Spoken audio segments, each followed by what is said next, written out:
What's going on, friends? Cooper the Reseller coming at you from Omaha, Nebraska. And today I want to take you through some of my past sales on Mercari that I think are interesting stuff to look out for when you're out in the thrifts. I got 11 items pulled up here, so let's go ahead and analyze some of these items. Starting with this first one, Shimano SHM086L cycling shoes, size 10.5. These are really interesting. They caught my eye when I was looking through the shoe section because of the bottoms. You look at these bottoms right here, there's these little hook things, and then the tread on them are pretty wild, out of this world too. So I knew they were some kind of specialty shoe. I had no clue what they were until I eventually looked them up and found out that they are cycling shoes. So somehow this hooks into whatever you're cycling with, and people really like these shoes. I picked these up for $10, I believe, and they sold for $45.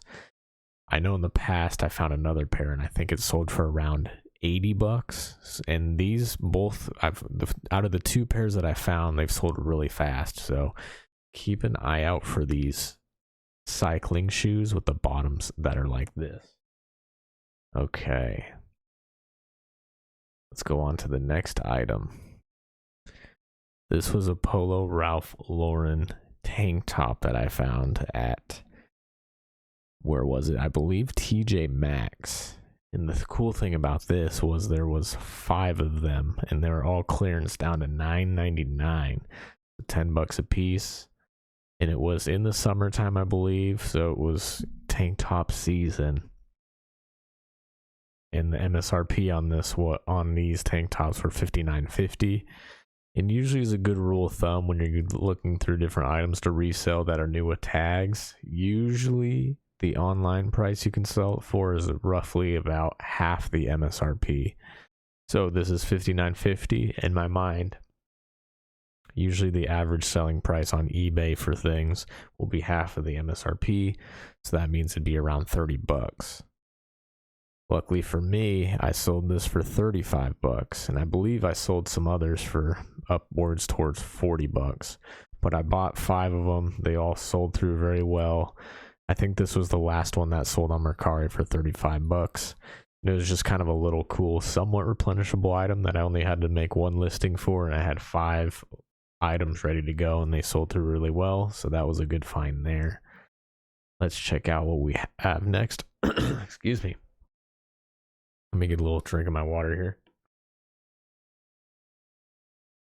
Okay, these were just some really cool Puma shoes. I found these at the Puma outlet at the outlet malls, and the thing that caught my eye with these were that they're BMW shoes.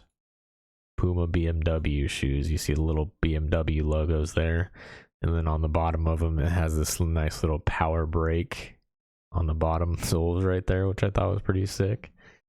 And they were super clean, and they were on clearance for $20. These sat a little bit, but eventually sold for $60. So one of the places I like to source at is outlet malls. Nike, Puma, there's a TJ Maxx out there where I found the Polo Ralph Lauren tank tops. So make sure you're checking out outlet malls if you have any. Sometimes they run really good sales, and I found a few Puma shoes that have been worth flipping at the Puma outlet store. And they're really cheap compared to like Nikes and whatnot. Next up, I found this. I thrifted this at a Goodwill. I didn't know how valuable it was, but it's a vintage Nike Beret. It has a little snap on the front right here. And I just thought it was really cool. Here's the tag. Pretty old, you can tell. Made in USA. Large. Even had some markings on it, but man, it's just straight ballin'. It's like the beret that MJ used to wear back in the day. But I picked this up for, I believe, under $2, and it sold for $49 for a beret, and it sold really fast. Maybe I could have got more for it, but I thought I listed it for $49. I thought that was a fair price, and it sold really quickly, so that's pretty awesome right there. Keep an eye out for a Nike beret. If you find one, you gotta scoop it up. Up next is a Travis Matthew t-shirt. I thought this one was pretty cool. Just a dude on a golf cart drinking a beer, going hard on the golf cart. Travis Matthew, the reason I pulled this up is because I find a lot of Travis Matthew. It's one of my favorite brands to pick up. Sells through very quickly. I've had really good luck with it. Try to look out for this Travis Matthew with the little M and the T logo. I usually find a lot of polo shirts of Travis Matthew, but this is the first t-shirt that I found. The t-shirts and the polo shirts, they sell through really fast. You usually can get 20 to 25 bucks easy on them.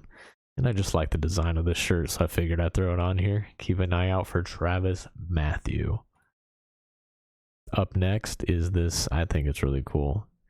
2002 College World Series Omaha, Nebraska vintage champion shirt.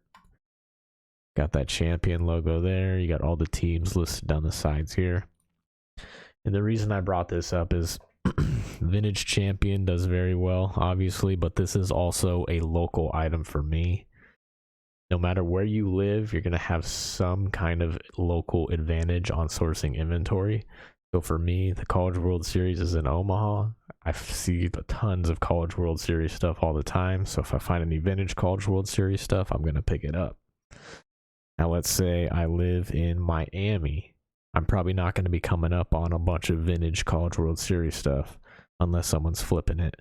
But I probably will be able to come up on a lot of vintage Miami Dolphins gear or vintage Miami Heat gear. So you need to educate yourself on what is popular in your local area that has a national demand. Another thing for me is the Nebraska Cornhuskers.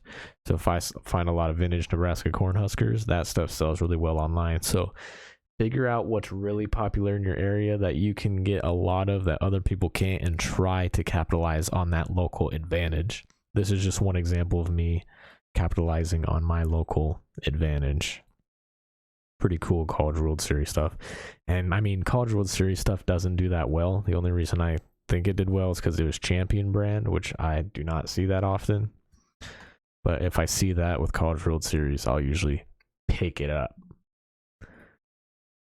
All right, this was just a really weird Nike hoodie that I've never seen before. What's it called? Nike French Terry black hoodie dress. And I really hesitated on picking this up. I don't know why the other pictures aren't here. That's weird. But when I found it at a Goodwill, it had a bunch of stains on it, I think, down the sides. But I was like, this is so unique. I can't tell if it's for a dude or for a girl. I mean, for a dude or a girl. I didn't know what to think of it. I almost passed on it. I think they wanted $7.99 for it. So I was like, yeah. And I can't show you the tag on here, but I think it was a pretty modern tag. So I didn't think it was vintage. I was like, you know what? It's Nike. Nike is a big dog brand. And if you find something weird or unusual in a big dog brand, usually it's worth it to pick it up. So that's what I did. And then when I came home and finally decided to research it, I looked it up and I could only find it for sale overseas, not in the US. The only name I could find for it was a Nike French Terry hoodie. And it was listed pretty expensive overseas. I think they're like 70 or 80 bucks new. And that's like the only listings I could find for it. So it's kind of hard to gauge if there's any interest in it if it's only listed overseas and there wasn't really many sales for it. Or any, if I recall correctly. So I was like, looks like they're listed for 70 or 80. Mine has stains and it's used, so I'll list it for 50, and I'll probably take a best offer for less. And it actually sold for 50 on Mercari right here, and it sold really quickly. So I wonder if I could have got more for it. But it's just, that's another thing. If you find any really weird items with big name brands that you don't see a lot of, pick them up, see what happens. This is just a really weird hoodie because it's so long. It's like a dress, and I guess it's popular.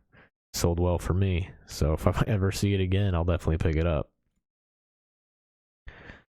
This is another cool vintage jacket that I found. I was just like, what the heck is this? Windbreakers are really good sellers for me, and the design on it was just nuts. I was like, I gotta pick this up. I think I got it for $3.59. American high quality activewear. I've never heard of that brand before. Here's the back of it. It has like a marching band drummer pattern to it. I don't even know. And yeah, there's the measurements on it, but I just thought it was really cool looking. This is something that would do cool on Depop, like just vintage wear, but it also did well here on Mercari. Listed it for 33 bucks and it sold. So just crazy vintage jackets. You don't even have to know what the brand is, but I could tell it was older. You could see like the color, the color is becoming faded right there, discolored, I should say. It just has a really cool design. Look out for crazy designs that just catch your attention, and they usually always do well. This was a really weird looking, you know, you're always going to find Polo Ralph Lauren polo shirts in the thrift stores, but this one has a really cool design to it. That's why I picked it up. I wish these pictures weren't so blurry, but it has a picture of Africa right here with a giraffe. Some kind of, I don't know what this is, tribal shield or something. Down here's an elephant with a tree. So it's got some really cool graphics on it. I've never seen a Polo Ralph Lauren shirt like this before, and also it's 3XLT, which bigger sizes do really well for me, and I highly recommend you buying bigger sizes, especially for Ralph Lauren shirts, because anything under a size XL or below usually is super saturated, so it's harder to get a better sell-through rate, and the more saturated it is, the more competition you have, and it's harder to get eyeballs on your items if there's too much competition, and then too much competition lowers the prices down. So if you get bigger sizes with less competition, you can command a higher price. And this is a good example of it. This sold for $30 for a used Ralph Lauren shirt, which is awesome. And I think that has to do with the size, and it also has to do with the graphics on it. So if you find it, even if you did find this at a smaller size, I would still pick it up just because it's so unique. I've never seen a Ralph Lauren shirt like this, so keep an eye out for the bigger sizes and cool graphics on Ralph Lauren shirts. Here we go with Reebok Shacknosis Steel Glow shoes. I just thought these were sick. Look at these, like straight chromed out Shaq shoes. Oh yeah, I just like the shine on these. They're still really clean for how old they are. Size 13. I don't know if I have the year on here. I don't think I do, but I just thought they were really cool shoes. There were different shoes of this that sold for less, but I ended up getting these for $65, I think because of the big size 13. And it was a collector of these shoes that reached out to me that said he really wanted them for his collection. So I was like, you know what? Let's make a deal. Sold them for $65. Keep an eye out for these. And it's Reebok too. Reebok Shacknosis. Some of the Shaq shoes do better than others. I think this is one of the pairs that do better. So keep an eye out for Shaq shoes. These are super clean. And then lastly, let's see what I got here. Boots are something that I used to pass up on in the past, and recently I have been definitely keeping my eye out for them because look how much they sell for. $105. That's crazy. If you're looking through search, you're never going to find a shirt that sells for that much usually. Or if you're looking through jeans, or if you're looking through silverware, or I don't know about silverware, I don't know much about it, or vintage coffee cups and stuff. It's hard to find things that sell for $105 at a thrift store. The shoe category is like the only category that works for me to get things that sell this high. I guess some vintage electronics sell that high, but it's easier to find and it's easier to ship shoes that sell this high. So if you're trying to raise your average sale price, you should get into the boot game, learn the boot game. This is a really good brand to look out for. Luchis. I don't know if I'm pronouncing that correctly. Handmade boots. See if I can look in the tag here. Yeah, so you want to look for this Luchis classic handmade boots. I've actually found a few of them now that I've actually been learning boots and looking out for good brands. But let's see. Good condition. Some of these I've bought and they haven't even been in the best condition and they still sell pretty well. Let's see. These look like they're in pretty good condition. Yeah, sometimes they have like creases here, where they have some bad markings or like little cracks in the bottom here. I definitely would avoid them if they had big cracks here. I think I bought these for 15 or 20 bucks and flip them into 100. You can't beat that. They're just a nice classic black leather look to them. Definitely look out for boots. And that's going to do it for my what sold on Mercari video. Let me know what your favorite sale that I had on Mercari was, and I might have to do more of these in the future. If this video provided you any value, smash the like button.